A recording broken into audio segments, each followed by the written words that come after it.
पिछली रात से ही अपने आप कानों में शंख और घंटे की आवाजें सुनाई देने लगती हैं। सच्चे नामधारियों की तो यही हालत है, उन्हें जगाना नहीं पड़ता। रात्रि का तीसरा पहर जैसे ही शुरू होता है वे उससे पहले ही उठकर भजन पर बैठ जाते हैं, और यदि भजन पर नहीं भी बैठे हैं तब भी उनके कानों में शंख और घंटे की, किंगिरी की, मृदंग की, बादलों की गड़गड़ाहट ये सब सुनाई देने लगती हैं। देखो भाई, अमृत वेला में हम साधारण लोग सोते रहते हैं, और जो गुरु से प्रेम करते हैं, परमात्मा से प्रेम करते हैं, वे सुबह उठकर नाम की भजन बंदगी शुरू कर देते हैं। जैसे हम लोगों का लक्ष्य है धन प्राप्त करना, तो हम उसी के विषय में सोचते हैं और सोचते सोचते सो जाते हैं, और सुबह उठते हैं तब भी इन्हीं बातों पर ध्यान होता है।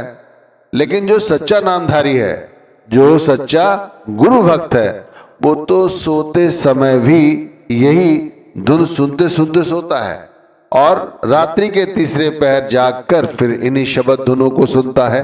स्वामी जी महाराज ने कहा है ना, पंचम वेद नाद यही गाया, चहुदल कवल संत बतलाया, घंटा शंख तजी धुन दोई, गरज मृदंग सुनाई सोई। को हमारा ध्यान जब त्रिकुटी पर जम जाता है तो यहाँ जो ओंकार है, दूसरे रूहानी मंडल का धनी, उसके साथ हमारा मेल मिलाप हो जाता है। तो जब हम सोए हुए होते हैं या भजन कर रहे होते हैं तो इस दूसरे रूहानी मंडल की जो धुन है ये हमारे कानों में या हमारे अंतर में हर वक्त गूंजती है। रात्रि के तीसरे पहर तो अधिक गूंजती है। घंटे और शंख की आवाजें विलुप्त हो जाती हैं और इसकी जगह गर्जना होने लगती है, मृदंगों की गर्जना होने लगती है, बादलों की गर्जना होने लगती है। ये बात पांचों वेदों में स्पष्ट तौर पर बताई गई है। लेकिन ये सब कुछ हमारे साथ नहीं हो रहा है, तो हम सोचते हैं ऐसा किसी के साथ नहीं हो रहा होगा, लेकिन सच्चाई कुछ और ही है। भाई, जो प्रेमी हैं उन्हें रात्रि के तीसरे पहर से ही ये सब कुछ सुनाई देने लगता है। जैसे एक रहस्य मैं आप सभी को अपने और आप सबके बारे में बता रहा हूं कि हमारे शरीर के अंदर 3 नाड़ियां हैं, इंडा, पिंगला और सुषुम्ना। एक तरह से देखा जाए तो जब ये तीनों नाड़ियां एक जगह मिलती हैं तब कहा जाता है यह संगम हो जाता है। संगम है इन 3 नाड़ियों का। इसे और सरलता से समझो भाई, जैसे आजकल प्रयाग में महाकुंभ का स्नान चल रहा है, वहां पर भी 3 नदियों का संगम है, गंगा, जमुना, सरस्वती। यहाँ पर स्नान करके अनेक लोग प्रसन्न हो रहे हैं, पुण्य कमा रहे हैं। भाई, ठीक इसी तरह हम भी इस त्रिवेणी में स्नान कर सकते हैं, वो भी घर बैठे। वहां पर 3 नदियों का संगम हो रहा है और हमारे अंतर में स्वयं इन 3 नाड़ियों का संगम है। अब जो साधन और जो तरीका हमें नाम भक्ति का समझाया गया है, यदि हम अपने ध्यान को उसके साथ जोड़ें तो हमारा ध्यान ऊपर की ओर चढ़ेगा। फिर 10वें द्वार पर इस त्रिवेणी का, इन 3 नाड़ियों का संगम होता है और हमारी सूरत इस संगम में, इस संगम के सरोवर में स्नान करती है। जब आत्मा इस संगम में स्नान करती है, मन और आत्मा दोनों ही पवित्र हो जाते हैं। कहते हैं वहां प्रयाग में नहाने से शरीर के कष्ट दूर हो जाते हैं। कहते हैं वहां स्नान करने से पाप धुल जाते हैं। लेकिन यहाँ रोज रोज आप घर बैठे ही ये तीर्थ स्नान कर सकते हैं। जो सरोवर है, मान सरोवर कह लो या प्रयाग का संगम का सरोवर कह लो, जिसमें हम रोज स्नान कर सकते हैं। यहाँ पर हमारा मन पवित्र हो जाता है, हमारी आत्मा पवित्र हो जाती है। ये स्नान घर बैठे ही किया जा सकता है और लोग कर रहे हैं। देख लो, रात्रि के तीसरे पहर से ही उन्हें जगाने की आवश्यकता नहीं है, अपने आप उनके कानों में शब्द धुन गूंजने लगती है और अभ्यास बन चुका है। यदि वो ना भी उठें, लेटे रहें, तब भी उनके कानों में भजन की मुद्रा में बैठे बगैर ही ये धुन गूंजती रहती है, और बैठ जाते हैं तो फिर बात ही क्या है। तो भाई, ये जो संगम है त्रिवेणी का, ये हम रोज घर बैठे इसमें स्नान कर सकते हैं। बाहरी संगम जो नहाया जा रहा है वो भी मुबारक है, कोई मनाही नहीं है भाई, कहीं स्नान करो, ये तो अपनी अपनी श्रद्धा की बात है। लेकिन भाई ये नामधारियों को समझना चाहिए कि हमारे अंदर जब ये 3 नाड़ियां हैं, इंडा, पिंगला, सुषुम्ना, तो हम क्यों नहीं अपने अंदर इस त्रिवेणी को जागृत करें, क्यों नहीं ये संगम को, इस प्रयाग को अपने अंदर पाएं, खोजें। फिर जैसे पूरे सच्चे साधक सुबह उठे या उठे बगैर ही ये सब कुछ सुनते हैं, स्नान करते हैं, उनके मन, उनकी आत्मा, तो हमें भी चाहिए कि हम भी इसी तरह स्नान करें। एक बात विशेष तौर से ध्यान देने वाली बात है, देखो शब्द एक ही है, तो भाई एक ही शब्द है। अब एक शब्द 5 नामों के साथ जुड़ा हुआ है, तो 5 नामों के 5 रूहानी मंडल हैं, और इन 5 रूहानी मंडलों के 5 ही धनी हैं।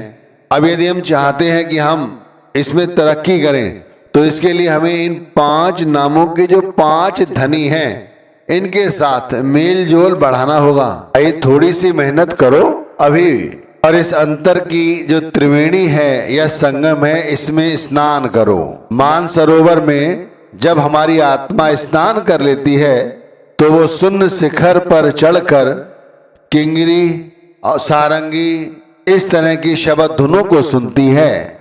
स्वामी जी महाराज ने कहा भी है, मान सरोवर की स्नान, हंस मंडली जाए समान, शून्य शिखर चढ़ी सूरत धूम, किंगरी सारंगी डाली धूम। सुबह उठे और उठते ही ध्यान में बैठे, भजन किया। भजन में जो हमारे साथ जुड़ी हुई 3 नाड़ियां हैं, इनके साथ अपने ख्याल को जोड़ा, और अभ्यास जब ये पक गया तो हमें कहीं बाहर जाने की जरूरत नहीं है। हमारी आत्मा स्वतः ही अंतर में जो मान सरोवर बह रहा है, जो संगम है, अंदर जो हो रहा है, उसमें स्नान करती हैं। मन पवित्र होता है, आत्मा पवित्र हो जाती है, और कहा जाता है हंस मंडली जाए समान। हमारी जो सूरत है कैसी हो जाती है, हंसों की तरह पवित्र, उज्जवल। और उसके बाद कैसी अवस्था बन जाती है, शून्य शिखर चढ़ी सूरत धूम। फिर हमारी आत्मा शून्य की समाधि में, यानी कि संसार की आसक्तियों से पूरी तरह से निवृत्त हो जाती है।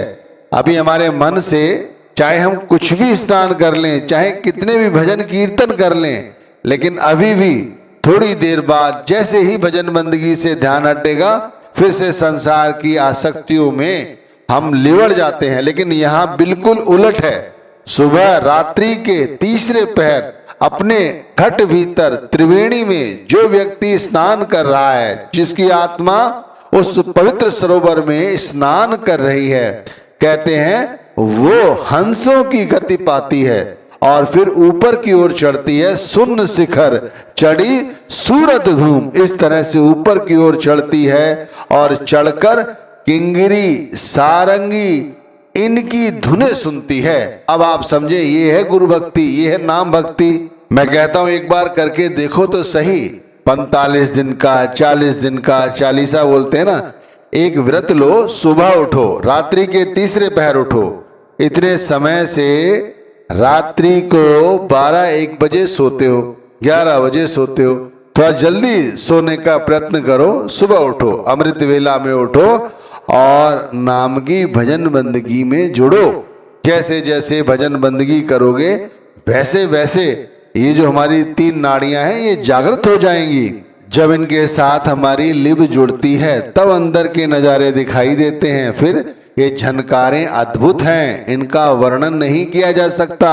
जो लोग इन्हें सुनते हैं, उनकी मन की गति देखो, कितने प्रसन्न रहते हैं। कहा है ना, झनकारें अद्भुत कहाँ वर्णू, सुन सुन धुन मन में अति हरखूं। अब इनका कहाँ तक आप बयान करोगे। जैसे जैसे सुनोगे इन धुनों को, वैसे मन इन्हीं में और रमता चला जाता है भाई। लेकिन हम तो मनमुख हैं, हम तो अपने मन की सुनते हैं, इसीलिए बार बार दुख उठाते हैं, बार बार बाहरी आडंबरों में पड़े रहते हैं भाई। इसीलिए हमें इधर उधर भटकने की जरूरत नहीं है। अगर उस परमात्मा को ढूंढना है तो अपने अंतर में जाकर ढूंढो, उस शाहरग में ढूंढो। रास्ता अंदर है, बाहर नहीं है। जो भक्ति तुम्हें बाहर की ओर ले जाए, समझ लो वो नाम भक्ति नहीं है। नाम भक्ति अंतर में बैठ के की जाती है। बाहर तौर पर यदि नाम भी जपते हो और अंतर में वो नाम नहीं धुना जा रहा है, यानी गुरु के स्वरूप के साथ वो नहीं जुड़ा हुआ है, बाहरी शक्लों और पदार्थों का चिंतन कर रहा है, तब भी कुछ नहीं बनेगा। कहा है ना तुलसी साहिब ने, क्यों भटकता फिर रहा तू है तलाशे यार में, रास्ता शाहरग में है दिलबर पे जाने के लिए। उस दिलबर पे, उस परमात्मा से मिलने का रास्ता अंतर में है, शाहरग में है, बाहर नहीं है। बाहर ढूंढने से कुछ नहीं बनेगा भाई। इसीलिए ऐसी भक्ति करो जो 9 द्वारों से ऊपर हो। हम तो आंखों से नीचे नीचे बैठे हुए हैं, नीचे की भक्ति कर रहे हैं। इसीलिए भाई इन इंद्रियों के भोगों में, विषय विकारों में ही उलझे रहते हैं। हमारा ख्याल इन्हीं संसार की आशाओं में, तृष्णाओं में उलझा रहता है। हर परिवार की जरूरतें पूरी करते रहते हैं, समझते हैं यही सब कुछ है। अरे नहीं भाई, ये तो हमारा फर्ज है, ड्यूटी है, लेकिन इसके लिए ये नहीं है कि इस 84 लाख योनियों के बाद पाया हुआ नर्तन यूं बर्बाद कर दो। 9 दरवाज 9 दर फीके, रस अमृत 10वें चूजे। भाई ये समझो, जो कुछ मिलना है वो 9 दरवाजों से ऊपर मिलना है, लेकिन हमने क्या कर रखा है, 9 द्वारों से नीचे नीचे अपने आप को संजोया हुआ है और चाहते हैं कि हम सुखी रहें। हमें ये शब्द धुन सुनाई दे, हम रात्रि के तीसरे पहर बगैर उठे ही ये शब्द धुन सुन ले। ऐसा कैसे संभव है भाई? मेहनत करो। पता नहीं किस कर्म की फल की वजह से हमें ये नर्तन मिला, हमें गुरु ने अपनाया, अब कृपा हुई है, उसके बाद भी हम इस कृपा को, इस दया को हजम नहीं कर पा रहे हैं, नहीं शर्माते रख पा रहे हैं, संसार की आशाओं में लिबड़े हुए हैं, तब भाई हमारा काम नहीं बनेगा। अब यह देहि मिली कृपा से, करो भगत जो कर्म दहा, जो कर्म बताया गया है वो करना है। तीसरी पातशाही ने कहा है ना, सतगुर न सेवे मूर्ख अंध गवारा, फिर ओ कथों पायन मोक्ष द्वारा। कैसे हमें मोक्ष मिलेगा, कैसे हमारा सही काम बनेगा? अरे हम तो सतगुरु जो समझा रहे हैं हम वो नहीं कर रहे हैं, हम तो मूर्ख हैं, अंधे हैं, गवार हैं। हम वो काम कर रहे हैं जो मन कहता है। अपनी मनमति ही करनी थी भाई, तो फिर नामदान क्यों लिया? कृपा हुई है तब नामदान मिला है। गुरु का एहसान मानो, नामदान दिया, नाम के साथ जुड़ने का तरीका साधन समझाया, बता रहे हैं 5 मंडलों पर कैसे चढ़ो, कैसे उन धनियों के साथ जुड़ो। ये सुबह रात्रि के तीसरे पैर अमृत वेला में उठकर उस शब्द धुन को सुनो। हमारे लिए तो यही सब कुछ है, इस शरीर के अंदर ही सब कुछ है। सारे सरोवर, सारा संत मत, सारी शब्द धुन, सारी त्रिलोकी की रचना, वो स्वयं सृजनहार, सब कुछ इस शरीर के अंदर है। इस शरीर में जाओ और यहाँ जाकर स्नान करो। रात्रि के तीसरे पैर उठो, इन 3 नाड़ियों के संगम के प्रयाग में अपनी आत्मा और मन को स्नान कराओ और फिर पवित्र हो, निर्मल हो जाओ और फिर नाम की कमाई करते रहो। संसार में जब तक हो उस परमात्मा का धन्यवाद करते रहो। कहा है ना तीसरी पातशाही ने, एह शरीर सरोवर है संतों, स्नान करे लिब लाई, नाम स्नान करें से जन, निर्मल सबदे मैल गवाई। इतना स्नान करोगे इस सरोवर के अंदर, वैसे वैसे आत्मा, वैसे वैसे मन पवित्र होता चला जाएगा।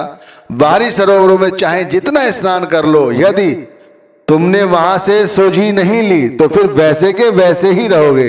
यहाँ जितना स्नान करोगे उतना मन पवित्र हो जाएगा। देख लो ना, धन खर्च हो रहा है, कहीं जाने की जरूरत नहीं है, घर बैठे ही अपने ये त्रिवेणी का स्नान कर सकते हो। आपको यकीन नहीं होगा, सारे विश्व में संत मत पर जो चल रहे हैं, करोड़ों लोग सुबह उठकर ये शब्द धुन सुनते हैं, स्नान करते हैं। अरविंद सब कुछ